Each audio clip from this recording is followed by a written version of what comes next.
Mark సువార్త 9వ అధ్యాయము 28వ వచనం 29వ వచనం చదువుతున్నాను. ఆయన ఇంటిలోనికి వెళ్ళిన తరువాత ఆయన శిష్యులు, మేమెందుకు ఆ దెయ్యమును వెళ్ళగొట్టలేకపోతిమి అని ఏకాంతమున ఆయనను అడిగిరి.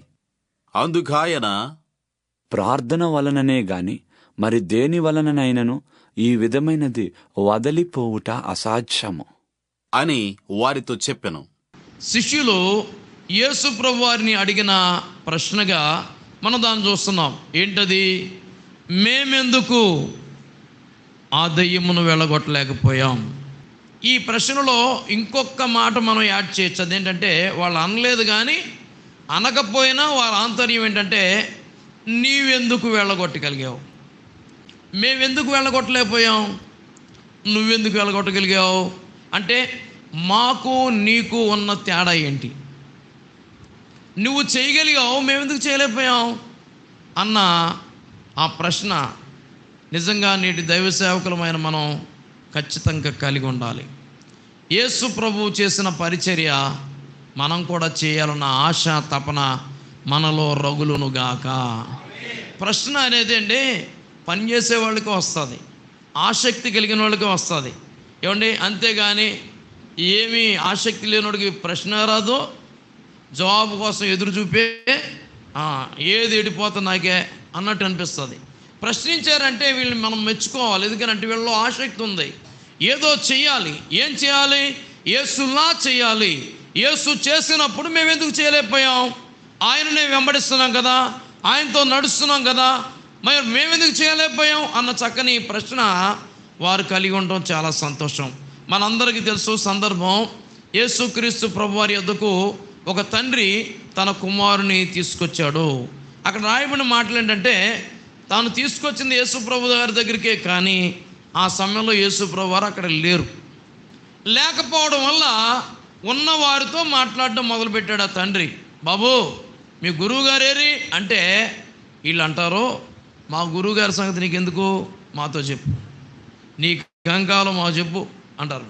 కొన్ని సందర్భాల్లో కొంతమందిని ప్రశ్న వేస్తే ప్రశ్నకు సరి అయిన జవాబు చెప్పరు. ఆయనతో నీకెందుకయ్యా, మేము ఉన్నాగా, మాతో చెప్పుకో అంటారు కొన్నిసార్లు. అలాగే యేసు ప్రభు వారి గురించి అతడు అడిగాడు, కానీ యేసు ప్రభు వారి గురించి వీళ్ళు చెప్పట్లా. మేము ఉన్నాగా, మాతో చెప్పు అన్నట్టుగా వాళ్ళు వ్యవహరించిన తీరు మనకు కనపడుతుంది. ఆ సమయంలో దయ్యం పట్టిన తన కుమారుని తీసుకొచ్చారు. అయితే వీరు వెళ్ళగొట్టడానికి ప్రయత్నం చేశారు, కానీ వీరి వల్ల కాలేదు అనే సంగతి మనకు తెలుసు. ఇక్కడ మనం జాగ్రత్తగా గమనిస్తానండి, యేసుతో ఉండుట ద్వారా కలిగే లాభాలు, యేసు పేరు చెప్పుకుని యేసుకు దూరంగా ఉండడం వల్ల వచ్చే నష్టాలు మనకు కనబడుతూ ఉంటాయి. మనందరికీ బాగా తెలుసు, యేసు ప్రభు వారికి 70 మంది శిష్యులు ఉన్నారు. తర్వాత ఆయన 12 మందిని ఏర్పరచుకున్నట్టుగా మనం చూస్తూ ఉంటాం. పరిశుద్ధ బైబిల్ గ్రంథంలో ఈ 12 మంది శిష్యులను గురించి బైబిల్ గ్రంథం ఎంత చక్కని స్పష్టం మాట తెలియజేస్తుందంటే, మార్కు సువార్తలో చూడండి 3వ అధ్యాయం 13వ వచనం. ఆయన కొండ ఎక్కి తనకిష్టమైన వారిని పిలువగా వారు ఆయన యొద్దకు వచ్చిరి. వారు తనతో కూడా ఉండునట్లును దెయ్యములను వెళ్ళగొట్టు అధికారము గలవారై సువార్త ప్రకటించుటకును వారిని పంపవలనని ఆయన 12 మందిని నియమించెను. చక్కని మాట. యేసు ప్రభువారి యొక్క ఉద్దేశం ఇక్కడ మనకు కనబడుతుంది. యేసయ్య 12 మందిని పిలిచాడు. చక్కని మాట ఏంటంటే, ఎవరిని పిలిచాడు ఆయన అంటే, చదువుకున్న వాళ్ళనా కాదు, ధనవంతులనా కాదు, అందం ఉన్న వాళ్ళనా కాదు, పర్సనాలిటీని బట్ట కాదు. అక్కడ రాయబడిన ఒక చక్కని మాట, తనకిష్టమైన వారు. దేవుని స్తోత్రం. ఈరోజు నేను అంటాను, మనం అందరం దేవునికి ఇష్టమైన వారు. దేవుని స్తోత్రం. ఏమండి, ఆయన బాహ్య రూపాన్ని చూచేవాడు కాదు. దేవుని స్తోత్రం. ఇదే మాట దేవుడు ప్రవక్త అయిన సమూయేలుతో చెప్పాడు. సమూయేలు, నువ్వు మనుషుల పై రూపాన్ని చూస్తున్నావు, కానీ నేను హృదయాంతరంగాన్ని చూస్తాను, నేను ఇతను కోరుకోలేదన్నాడు. దేవుని స్తోత్రం. అంటే పై రూపాన్ని చూచి ఇష్టపడేవాడు కానే కాదు మనం ఆరాధిస్తున్న దేవాది దేవుడైన యేసుక్రీస్తు ప్రభువారు. దేవుని స్తోత్రం. తనకిష్టమైన వారిని పిలిచాడంట. ఏమండి, ఆయన సముద్రపు ధరిని వెళుతూ ఉండగా సముద్రంలో చేపలు పడుతున్న ఇద్దరిని చూచాడు. ఎవరు వారు? ఆంద్రియా, పేతురు. వీరిని చూచి పిలిచాడు. మార్క్స్ వార్తలోని ఈ మాట మనం చూస్తూ ఉంటాం. యేసు ప్రభు వారు పిలిచిన విధానం చూస్తే 1వ అధ్యాయము 17వ వచనం, యేసు నా వెంబడి రండి, నేను మిమ్మను మనుషులను పట్టు జానలుగా చేసేదని వారితో. వారిద్దరిని ఎప్పుడు పిలిచాడై అంటే సముద్రములో వల వేయుట చూచెను, వారిద్దరిని పిలిచెను. ఇంకొంచెం ముందుకెళ్ళాడంట ఆయన. ఇంకొంచెం ముందుకెళ్ళిన తర్వాత ఏం చేశాడు ఆయన? 19వ వచనం, ఆయన ఇంకా కొంత దూరం వెళ్ళి జెబెదయి కుమారుడగు యాకోబును తన సహోదరుడగు యోహానును చూచెను. వాళ్ళు ఏం చేస్తున్నారు? వారు దోణిలో ఉండి తమ వలలు బాగు చేసుకొనుచుండిరి. వల వేయుచున్న వారిని పిలిచాడు, వలలు బాగు చేయుచున్న వారిని పిలిచాడు. దేవుని స్తోత్రం, హల్లెలూయా. ఇక్కడ న్యాయబండిలో చూస్తే ఇష్టమైన వారు 12 మందిని పిలిచాడు యేసయ్య. ఆయన కొండెక్కి కూర్చున్నాడు. ఆయన ఎక్కడైతే కూర్చున్నాడో అక్కడికి వారిని పిలిచాడు. దేవుని స్తోత్రం. తానున్న చోట మనము కూడా ఉండాలని దేవుడు మనం పిలుస్తున్నాడన్న సంగతి మర్చిపోకూడదు. సాధారణంగా కొన్ని చోట్ల చూస్తే నేను ఒక్కడనే ఉండాలి, ఇక్కడ మీరు ఎవరు ఉండకూడదు అనుకునేవాడు కానే కాదు మన యేసయ్య. దేవుని స్తోత్రం. తాను ఎక్కడైతే ఉండాలనుకుంటున్నాడో అక్కడ మనల్ని కూడా ఉంచడానికి ఇష్టపడేవాడు. కనుక మనం చదువుకున్న చోట ఇదే మాట చక్కగా కనపడింది. ఆయన కొండ ఎక్కి కూర్చుండెను, తనకిష్టమైన వారిని పిలువగా వారు ఆయన యొద్దకు వచ్చిరి. ఇక్కడ మనం ఇంకో మాట గమనించాలి. యేసయ్య తనకి ఇష్టమైన వారిని పిలిచాడు. ఆ ఇష్టమైన వారు ఎవరై అంటే ఒకటే, విధేయత కలిగిన వారు. ఆయన పిలిచాడు, వీరు వచ్చారంతే. ఇక వేరే సంభాషణ ఏమి, ఎక్కడికి రావాలి, ఎంత ఇస్తావు, ఏమిస్తావు అన్నది లేనే లేదు. రండి, నా వెంబడి రండి అంటే. ఇంకో మాట మనం గమనించాలి. ఖాళీగా ఉన్నవాడిని ఎప్పుడు యేసు పిలవలేదు. దేవుని స్తోత్రం. ఖాళీగా ఉన్నవాడిని పిలవలేదు. ఆయన పని చేసుకుంటున్నారు. వలలు వేయుచున్న వారిని చూచాడు, పిలిచాడు. రెండవది, వలలు బాగు చేయుచున్న వారిని చూచాడు, పిలిచాడు. నాకు తెలిసి మీరు ఎవరు ఖాళీగా ఉన్నవాళ్ళు కాదు. దేవుని కనుదృష్టి మీ మీద పడింది, మిమ్మల్ని పిలిచాడు అంతే. దేవుని స్తోత్రం చెప్పండి. హల్లెలూయా. బా, ఎంత నమ్మకమైన దేవుడు. అంటే ఆయనకి కావాల్సింది బద్ధకస్తులు కాదు, పనిచేసేవాళ్ళే కావాలి. మనమంతా ఆయన పనివారం. నువ్వు చూస్తున్న పనులు చూశాడు, నిన్ను చూచి నువ్వు ఈ పని కంటే ఆ పని ఇంకా బాగా చేస్తావని నమ్మాడు. దేవుని స్తోత్రం. కాబట్టి నీ పని నువ్వు విడిచిపెట్టు, నేను ఇచ్చే పని నువ్వు చేపట్టు, నన్ను వెంబడించు అన్నట్టుగా యేసు ప్రభు వారిని పిలిచినప్పుడు ఈ 12 మంది కూడా వెంటనే లోబడ్డారండి, యేసుని వెంబడించారండి. యేసు ప్రభు వారిని పిలిచాడు. ఏమండి, పిలిచిన వెంటనే వారు ఆయన యొద్దకు వచ్చిరి అనే మాట మనం చూస్తూ ఉంటాం. అబ్రహామును కూడా దేవుడు అలాగే పిలిచాడు.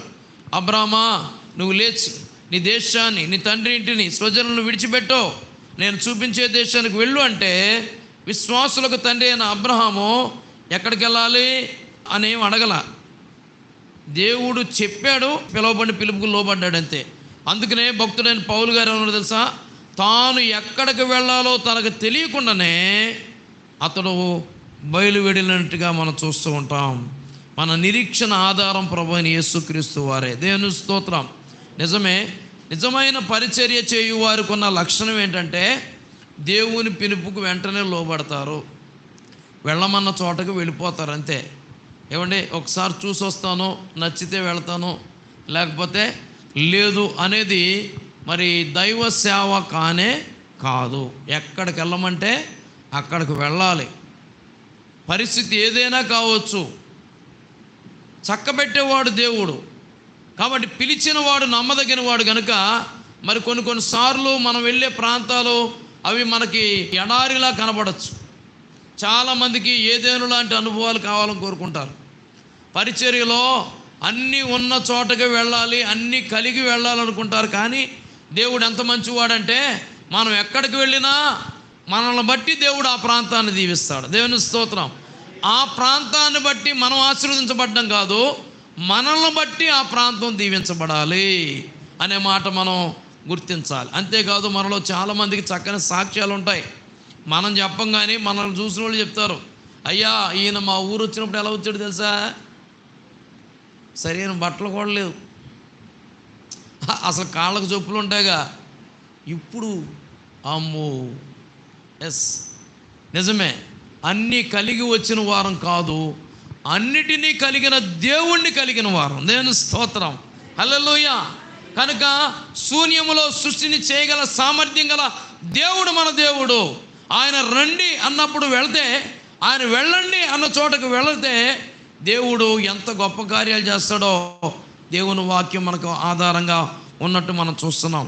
వారు ఆయన పిలిచిన చోటకు వెళ్ళారు. యేసుప్రభు యొక్క ఉద్దేశం ఏంటి అంటే, ఇక్కడ రాయబడిన మాట ఏంటి ఆ ఉద్దేశం? వారు తనతో కూడా ఉండునట్లు. నెంబర్ 1, ఎందుకు పిలిచాడు అంటే యేసుతో ఉండుట కొరకు పిలిచాడు అనే మాట మనం మర్చిపోకూడదు. పిలిచిన దేవుడు నమ్మదగిన వాడు, ఆయనతోనే ఉండడానికి మనల్ని పిలిచాడు అనేది గుర్తించాలి. రెండవది, దెయ్యములను వెళ్ళగొట్టు అధికారము గలవారై సువార్త ప్రకటించుటకు పంపాలి అని మనల్ని పిలిచాడు. దేవుని స్తోత్రం. అంటే మరి అధికారం ఇచ్చి అవకాశం కూడా ఇచ్చే దేవుడు. దేవుని స్తోత్రం, హల్లెలూయా. వారిని పిలిచాడు తనతో ఉండడానికి. ఆయన ఉద్దేశం ఏంటంటే సువార్తను ప్రకటించడానికి పంపాలనుకున్నాడు. అయితే సువార్తను చెప్పడానికి పంపడానికి ముందు అధికారం ఇచ్చి పంపినట్టుగా మనం చూస్తూ ఉంటాం. అధికారం లేకుండా ఏది చెప్పినా ఎవడు ఎండవు. అధికారం ఉన్నవాడు ఏది చెప్పినా వింటాడంతే.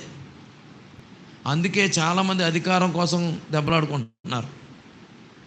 ఎక్కడైనా సరే, రాష్ట్రంలో కావచ్చు, దేశంలో కావచ్చు, సంఘంలో కావచ్చు, దైవ సేవకుల మధ్యలో కూడా దేనికోసం పోరాటం ఎక్కువ జరుగుతుందంటే అధికారం కోసమే. అధికారం. అయితే అధికారం ఇచ్చేవాడు దేవుడే. అధికారం దేవుడు ఇవ్వాలి అంటే మనం అణిగిమణిగి ఉండాలి అనే విషయం మర్చిపోకూడదు. నేల నుండి దరిద్రులు లేవనెత్తి ప్రజల ప్రధానులతో కూర్చుండబెట్టువాడు మనం ఆరాధిస్తున్న దేవుడు. తనకిష్టమైన వారిని పిలిచాడు, తనతో కూడా ఉండడానికి పిలిచాడు, వారికి అధికారం ఇచ్చి సువార్తను ప్రకటించడానికి పంపాలని 12 మందిని నియమించుకున్నాడు. దేవుని స్తోత్రం. మనం క్రీస్తు యేసునకు కలిగిన మంచి మనసు కలిగి ఉండాలి. దైవజనులైన మీ అందరికీ వచ్చిన మాట చెప్తాను ఏంటంటే, మీకు తెలియంది కాదు, ఎంతసేపు నేనే అని అనుకోకూడదు. మన వెనకాల కొంతమందిని రెడీ చేయాల్సిన బాధ్యత మనకి ఉంది అనే సంగతి మనం ఇప్పుడు మర్చిపోకూడదు. మనతో పాటు కొంతమందిని మన స్థాయికి ఎదిగే వారిని మనం రెడీ చేయాలి. ఇది దేవుడు మనకిచ్చిన బాధ్యతగా చూడాలి. ఏలియా తర్వాత ఎలీషా ఎలాగున ఏలియా కంటే ఉన్నతమైన పరిచర్య చేశాడో మనం కొంతకాలం ఉంటాం, ఎంతో కాలం ఉండం. ఎప్పుడు ఉంటామో తెలియదు, ఎప్పుడు వెళ్ళిపోతాం కూడా తెలియదు. కానీ మనం ఎంత ఘనమైన పరిచర్య చేసినా దేవునికి ఎప్పుడు సంతోషం తెలుసా? మన పరిచర్యను నిలబెట్టే వాళ్ళ ముందు మనం నిలబెట్టుకోవాలి. లేకపోతే దానివల్ల దేవుడికి కూడా సంతోషం ఉండదు. ఇది ఒక మంచి దర్శనంగా మనం భావించాలి. యేసు ప్రభు వారికి తెలుసు తాను ఎంతవరకు ఉంటారో, తన తర్వాత ఎవరు ఉండాలో కూడా యేసయ్యకి తెలుసు. అదే దృష్టితో ఆయన పరిచర్య ప్రారంభించినట్టుగా మనం చూస్తూ ఉంటాం. కనుక యేసయ్యను వెంబడిస్తున్న మనం, యేసు ప్రభు మార్గాల్లో నడుస్తున్న మనం కూడా కొంతమందిని ప్రభు కొరకు సిద్ధపరిచే వారంగా ఉండాలి. అయితే యేసు ప్రభు వారికి మనకున్న తేడా ఏంటంటే, యేసు ప్రభు వారు సర్వలోకానికి వెళ్ళండి, సర్వసృష్టికి సువార్తను ప్రకటించండి, శిష్యులుగా చేయమన్నాడు ఆయన. శిష్యులు ఎవరికంటే మనకు కాదు, శిష్యులు ఎవరికి? శిష్యులు యేసయ్యకు శిష్యులుగా మనం చేయాలి. ఈ రోజుల్లో చాలామంది సిద్ధం చేసి వాళ్ళకి శిష్యులుగా చేసుకుంటున్నారు, కానీ యేసయ్యకి శిష్యులుగా మాత్రం చేయట్లేదు. తద్వారా సమస్యలు వస్తున్నాయి. యేసుక్రీస్తునకు కలిగిన మంచి మనసు కలిగినక మనం రెడీ చేస్తే సమస్యలు రావడానికి అవకాశమే ఉండదు అని చెప్పొచ్చు. కనుక ఇక్కడ రాయబడిన మాటలు చూస్తే ఏమైంది అని చూస్తే 12 మందిని యేసు ప్రభు నియమించాడు. కానీ కొన్ని సార్లు మాత్రం ముగ్గురిని మాత్రమే ఆయన గుర్తించి కొన్ని ప్రాంతాలకు తీసుకెళ్ళినట్టుగా మనం చూస్తూ ఉంటాం. యాయీరు కుమార్తె చనిపోయినప్పుడు 12 మందిని యేసుప్రభు తీసుకెళ్ళలేదంట, కేవలం ముగ్గురిని మాత్రమే యేసుప్రభు తీసుకెళ్ళినట్టు మనం చూస్తాం. మార్కు సువార్త 5వ అధ్యాయము 37వ వచనం, పేతురు యాకోబు సహోదరుడు యోహాను అనువారిని తప్ప మరి ఎవరినైనాను తన వెంబడి రానియక. ఏంటిది అని చూస్తే యేసు ప్రభు తనకిష్టమైన 12 మందిని పిలిచాడు, 12 మందిని అధికారం ఇచ్చాడు. కానీ 12 మందిలో ముగ్గురిని ఇంకా కొంచెం క్లోజ్గా సన్నిహితంగా చూసినట్టుగా మనం చూస్తూ ఉంటాం. కారణం ఏంటంటే అందరి హృదయాలు ఎరిగినవాడు, మనసు ఎరిగినవాడు ఆయన. మనసు ఎరిగినవాడు ఎలా మసులుకోవాలో నేర్పించేవాడు ఆయన. నిజమే, 12 మంది ఇష్టలే. కానీ ఆ 12 మందిలో కొంతమంది ఏమయ్యారంటే ప్రభువుకు దగ్గర కాకుండా లోకానికి దగ్గర అవుతున్నట్టుగా చూస్తూ ఉంటామండి. అది మనం పూర్తిగా అర్థం కావాలంటే ఇక్కడ మన మార్కు సువార్తలో 9వ అధ్యాయంలోకి వచ్చేయాలి. 2వ వచనంలో 6 దినములైన తర్వాత యేసు పేతురును యాకోబును యోహాను మాత్రము వెంట పెట్టుకుని ఎత్తైన యొక్క కొండ మీదకి ఏకాంతముగా వారిని తోడుకొని పోయి వారి ఎదుట రూపాంతరము. ఒకసారి ఎత్తైన కొండపైన ఆ 12 మందిని పిలిచాడు, తనతో కూడా ఉండడానికి ఏర్పరచుకున్నాడు, అధికారం ఇచ్చాడు. అయితే మరి ఇప్పుడు ఈ కొండ మీదకి ఎందుకు తీసుకెళ్తలేదు అంటే ఈ మధ్యలో ఏదో సంథింగ్ జరిగింది. ఏమంటే కొంతమందికి పోస్టింగ్ ఇచ్చిన పోస్టు సరిగ్గా చేయరండి. పనిలో పెట్టుకున్నాక కొంతమంది పని దొరకనంత వరకు చుట్టూ తిరుగుతారు, పనిలో పెట్టుకున్నాక పనికి సరిగ్గా రారు. మరి అలాంటి వాళ్ళ పరిస్థితి ఏంటి? ఏ యజమాని ఎంతకాలం చూస్తాడు? యేసు ప్రభు తనతో ఉండడం కోసం ఏర్పరచుకున్నాడు. కానీ ఈ మిగిలిన 9 మంది యేసుతో ఉండడం కంటే యేసుకు కొంచెం దూరంగా, లోకానికి కొంచెం దగ్గరగా ఉండడానికి ఇష్టపడినట్టుగా మనం చూస్తాం. ఎందుకని చెప్తున్నానంటే యేసు ప్రభు అంటే ఈ ముగ్గురిని తప్ప మరి ఎవరిని తన వెంట తీసుకువెళ్ళలేదు. నేను అనుకున్నాను, ఇది చదివినప్పుడు అనుకున్నానంటే పేతురు, యోహాను, యాకోబు రండి నాతో ఆ ఎత్తైన పర్వతం మీదకి వెళదాం అని యేసుప్రభు పిలిస్తే మిగిలిన 9 మంది సైలెంట్గా ఉన్నారండి. వీళ్ళకే కనుక ఆసక్తి ఉంటే ఏమనాలి?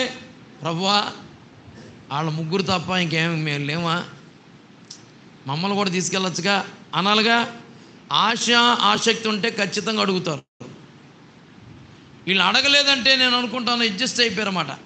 పోలేరా, వాళ్ళకి ఏ ఉంటాయిలే మనకెందుకు అన్నట్టుగా కొంతమంది కొంచెం దూరంగా ఉంటారన్నమాట.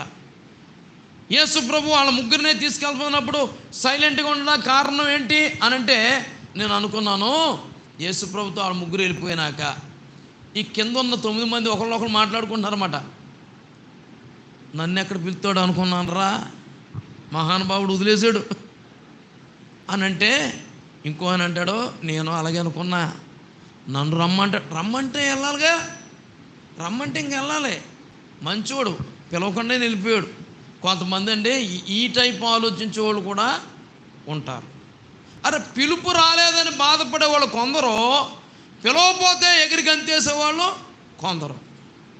కనుక యేసు ప్రభు ఆ ముగ్గురిని తీసుకెళ్ళాడు, ఈ 9 మందిని విడిచిపెట్టాడు. యేసుతో ఉన్న ముగ్గురు, యేసు శిష్యులుగా చెప్పుకుంటూ యేసుకు దూరంగా ఉన్న 9 మంది. ఈ ఉదయకాలం మనం ఎవరో ఒకసారి ఆలోచించేద్దాం. అందరం యేసు ప్రభు శిష్యులమే, అందరికీ పిలుపు ఉంది, అందరం దేవునికి ఇష్టమైన వారమే, అందరికీ అధికారం ఇచ్చాడు ఆయన, అందరూ తనతో ఉండాలని కోరుకుంటున్నాడు. కానీ నీవు ఆయనతో ఉంటున్నావా లేక లోకంతో ఉంటున్నావా? యేసుతో ఏకాంతంగా రహస్యంగా ఉండడానికి ఇష్టపడుతున్నావా, ప్రజల ముందు పబ్లిక్లో అందరికీ కనబడడానికి ఇష్టపడుతున్నావా అనేది ఒకసారి మనల్ని మనం పరిశీలన చేసుకోవాలి. యేసు ప్రభుతో ఆ ముగ్గురు కొండ ఎక్కి పైకి వెళ్ళారు. రాయబడిన చక్కని మాట, యేసు ప్రభు వారంట వారి ఎదుట ఆయన రూపాంతరము పొందెను, వారిని తోడుకొని పోయెను, వారి ఎదుట రూపాంతరము పొందెను. అబ్బా, యేసు ప్రభు రూపాంతరపు అనుభవాన్ని చూడగలిగిన భాగ్యం ఆ ముగ్గురికి దక్కింది. కారణం ఏంటంటే వారిలో ఉన్న ఆసక్తి. దేవుని స్తోత్రం. నేను అక్కడక్కడ మీటింగ్కి వెళ్తా, కొన్నిసార్లు అప్పటికప్పుడు ఫోన్ చేస్తానమాట పాస్టర్ గారికి, బ్రదర్ నేను పలానా మీటింగ్కి వెళ్తున్నాను వస్తారంటే చకచక రెడీ అయ్యేవాళ్ళు కొంతమంది, ఖాళీగా ఉన్నా సరే కొంచెం అలసటగా ఉంది బ్రదర్ రాలేను ఈసారి కుదిలేండి అనేవాళ్ళు కొందరు. దేవుని మహాకృప చేత 28 సంవత్సరాలుగా ఫుల్ టైం మినిస్ట్రీలో ఉన్నాను.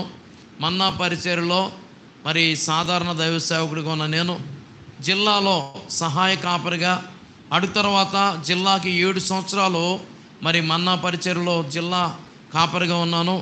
అటుపిమట ఇప్పుడు మన్నా పరిచర్యలో ఎగ్జిక్యూటివ్ కమిటీ మెంబర్గా ఉండడానికి దేవుడు కృపను చూపించారు. దాన్ని బట్టి ప్రభువునందు సంతోషిస్తూ మా నాయకత్వానికి ఎప్పటికీ నేను కృతజ్ఞతను తెలియజేసే వ్యక్తిగా ఉన్నాను. దేవుని స్తోత్రం. ఎందుకంటే దేవుని బిడ్డలారా, మనం ఎంతోమందిని చూస్తూ ఉంటాం, వారిలో ఉన్న ఆసక్తిని బట్టి వాళ్ళు ఉన్నత స్థాయికి వెళ్తారు. కొంతమందికి ఆసక్తి లేకపోవడం వల్ల ఉన్న స్థానాన్ని కూడా కోల్పోతారు.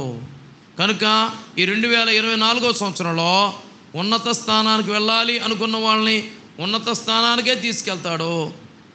ఆసక్తి లేని వారిని ఉన్న స్థానం కూడా కోల్పోయేటట్టు చేస్తాడు. మీ ఆసక్తిని బట్టి చాలా సంతోషిస్తున్నాను. ప్రతి నెల ఇలాగను మీరు ఒక్కొక్క చోట కలిసి ప్రార్థన చేయడం నిజంగా మీకున్న ఆసక్తిని బట్టి ప్రభువునందు సంతోషిస్తున్నాను. ఇలాంటి ఆసక్తి ఈ సంవత్సరంలో మరింతగా మీలో ఇంకా పెరుగునుగాక. యేసుతో ఉన్న ముగ్గురు యేసయ్య రూపాంతరపు అనుభవాన్ని చూచారు.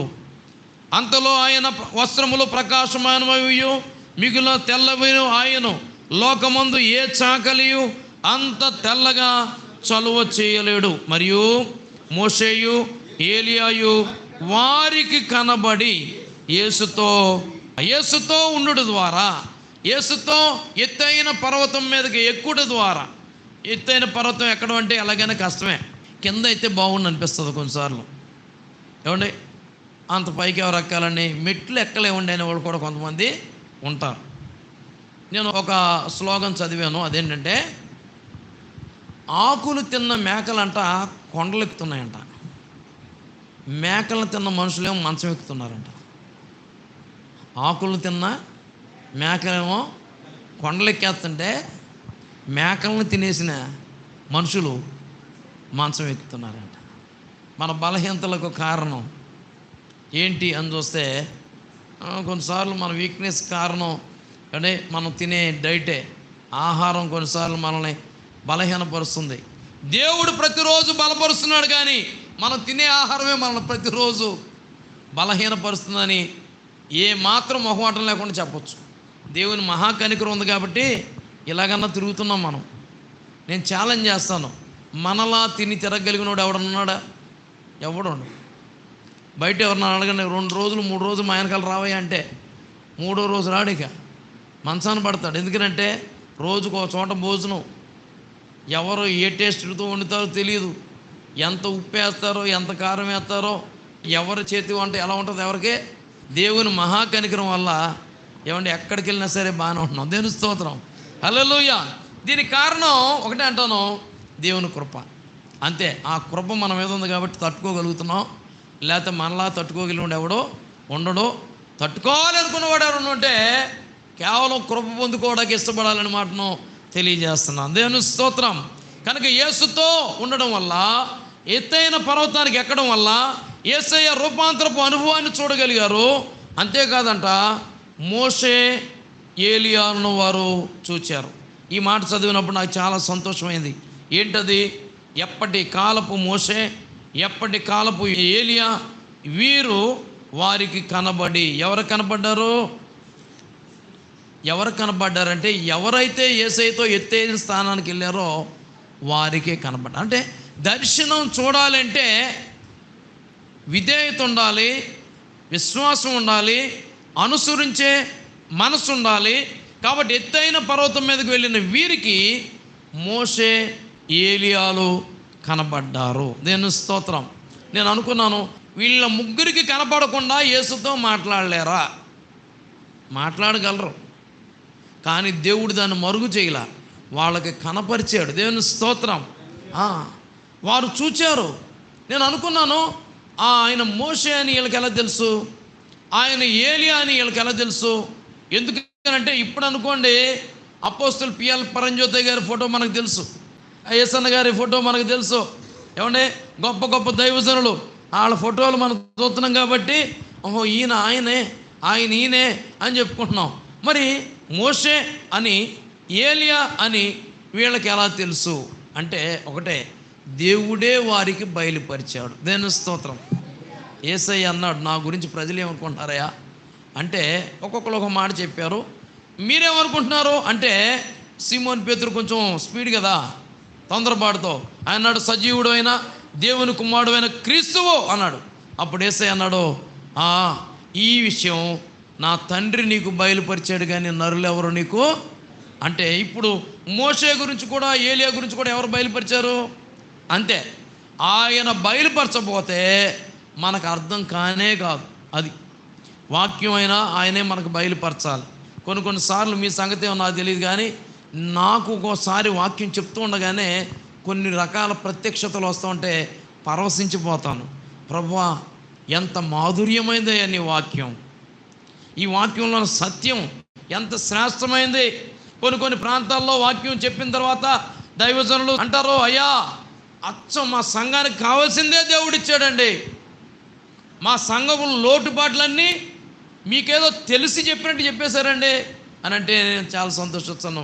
నిజమే, ఎందుకంటే మాట్లాడింది నేను కాదుగా, ఆయనకి తెలుసు. ఆయనకి తెలుసు కాబట్టి సంఘానికి ఏం కావాలో, సమాజానికి ఏది కావాలో, సంఘ కాపరులకు ఏది కావాలో అందరిని ఎరిగిన వాడు ఎవరికి వేయాల్సిన మొక్క వాళ్ళకి వేసేస్తాడు. దేవుని స్తోత్రం. హల్లెలూయా.